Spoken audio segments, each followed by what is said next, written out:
ngiye kubigisha uyu munsi uko washobora gukoresha ChatGPT ugakoresha 11 Labs, ugakoresha VSDC free editor iyi ngiyi mureba hano, kugira ngo ushobore gukora video wa uploadinga kuri YouTube. So ikintu cya mbere tugiye gukora, tugiye kujya kuri ChatGPT ukoresha browser ushaka. Ikintu iyo ugeze kuri ChatGPT, ari abantu batazi uko ChatGPT imeze, jya kuri ChatGPT uwandikamo hano muri browser ya ChatGPT ukayifungura.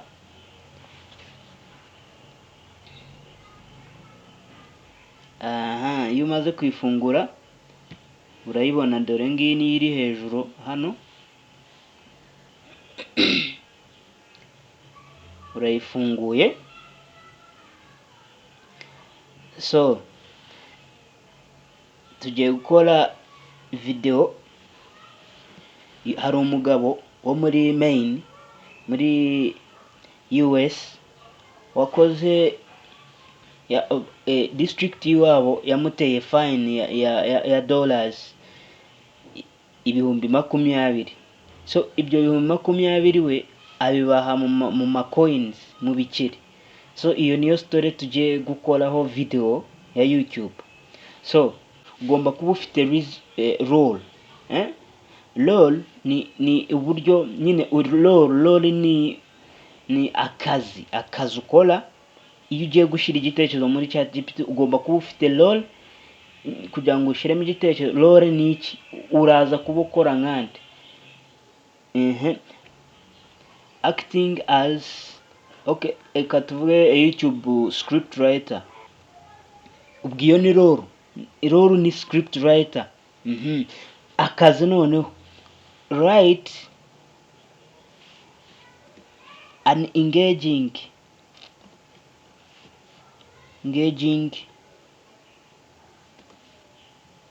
and view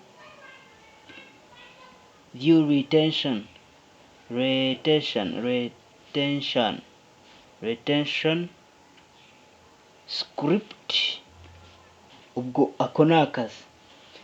Topic niyo tugiyeho noneho nyine, iyi script ivuga kuki.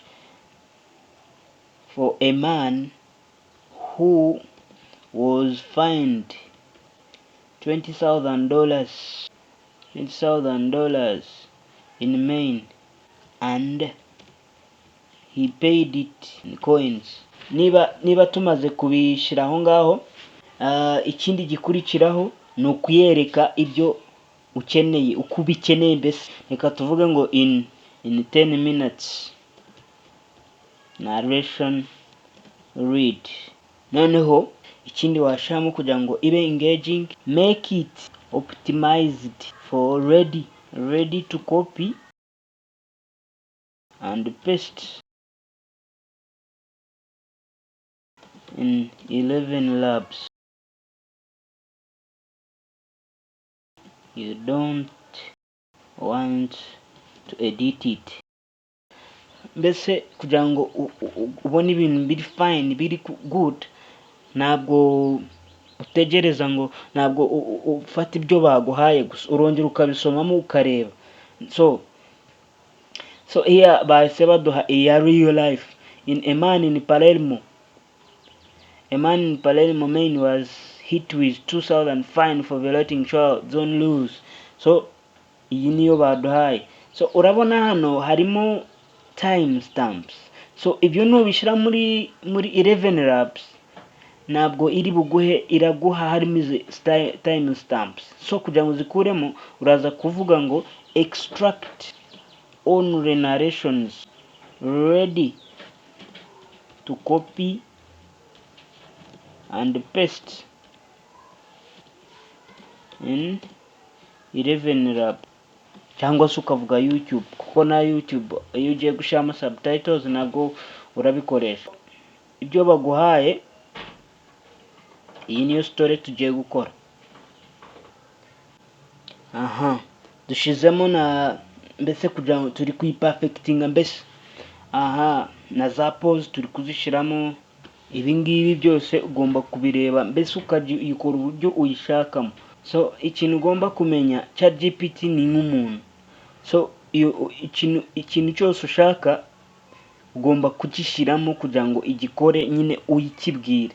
So ahangaha namaze kuyikora. A man in Palermo was hit with a 20,000 fine for violating shore zone ruling. So what did he do? Okay, kaduhite mingi ndabona ari nziza. Istore katuba ariyo dukoresha, tuyikopinge.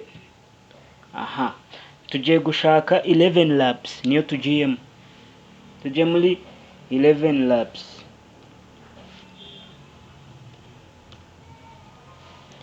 Kuri Google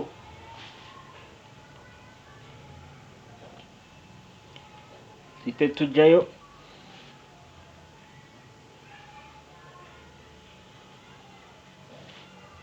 Eleven labs rero igusaba ngo sign up cyangwa se mbese kuloginga in iyo ufiteho konti. Iyo utayifiteho ukora signing up cyangwa se dukomezanye na Google. Sinzi aho uri gukora, niba uri gukoresha telefoni cyangwa imashini, ariko ibyo uri gukoresha byose ni akenshi iyo bakubwiye gucreatinga konti utazajya wirusha, cyane cyane iyo ufiteho. Hano hari ngo switch platforms, ariko ibyo ntabwo bikora. Kanda kuri got it, then hano urabona kuri iyi platform hariho home, voices ni amajwi wakunze ni ayahe. Text to speech, natwe dushaka gufata ijwi tukarihindura speech. So tugiye gufata text ni amagambo kuyashyira muri speech, amagambo yanditswe kuyashyira mu magambo avugwa. So icyo tugiye gukora ni ugufata ya text yacu twakuye muri dufite hano muri ChatGPT, tukayikopiya tukayizana tukayishyira hano muri 11 labs. Sinzi niba iraza gukora, ko hari igihe usanga ukeneye amagambo ari menshi nyine kandi tudafite subscription, ngo bigasaba ko ukomeza ukayikora nka kabiri. So reka tureba ijwi dufite, voices. Tugiye kugeneratinga speech, urajya kuri voice ukaba ariho ukanda. Adam niyo voice yacu. So to generating. A man in Palermo, Maine was hit with a $20,000 fine for violating shoreland zoning rules. So what did he do? He paid every cent in loose pennies.